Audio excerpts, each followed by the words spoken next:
مولانا اشرف علی تھانوی رحمۃ اللہ علیہ نے قائد اعظم کے پاس اپنے بہت سے وفود بھیجے، ایک گیا، دوسرا گیا، تیسرا گیا، جس کا مقصد یہ تھا کہ ان کو اس بات کا احساس دلوانا تھا کہ آپ صرف سیاست نہ کریں بلکہ دین کو بھی ساتھ جوڑیں کہ اسلامی ریاست کی بنیادیں تو اسلام پر ہونی چاہیے۔ اب اس کا نتیجہ کیا نکلا؟ انہوں نے خطوط لکھے، قائد اعظم نے اس کے جوابات بھی دیے، اور اسی وجہ سے قائد اعظم محمد علی جناح جو تھے وہ تھانوی رحمۃ اللہ علیہ کے اتنے معتقد تھے، اتنا ان کو اچھا سمجھتے تھے۔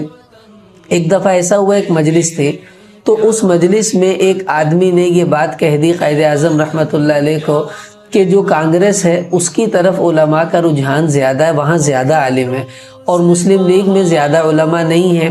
تو قائد اعظم نے بڑے جوش میں یہ بات ارشاد فرمائی کہ اچھا کانگریس میں کون کون سے عالم ہیں؟ انہوں نے 5-7 کے نام لیے، فرمانے لگے کہ ہمارے پاس ایک ایسا عالم ہے کہ ہندوستان کے سارے علماء کو ایک پلڑے میں رکھ دیا جائے اور اس عالم کو دوسرے پلڑے میں رکھ دیا جائے تو اس ایک عالم کا علم اور تقوی اتنا ہے کہ وہ ان سب سے بڑھ جائے گا۔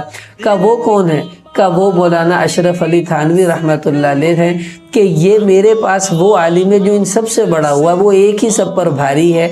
اب یہ علماء دیوبند سے قائد اعظم محمد علی جناح کی عقیدت ہے اور ان کا جو ہے وہ اظہار بھی انہوں نے فرمایا۔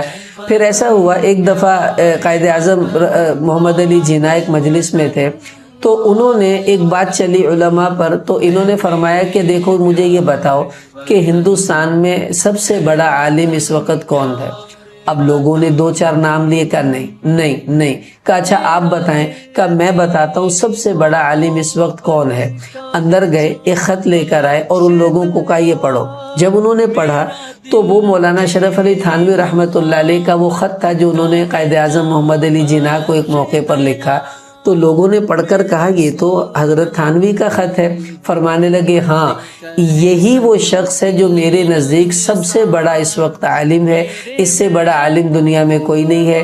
یہ قائد اعظم محمد علی جناح رحمۃ اللہ علیہ کی علماء دیوبند سے عقیدت ہے، وجہ کہ وہ سمجھتے تھے کہ ان لوگوں نے پاکستان بنانے میں جو کردار ادا کیا ہے وہ کوئی دوسرے نہیں کر سکتے تھے۔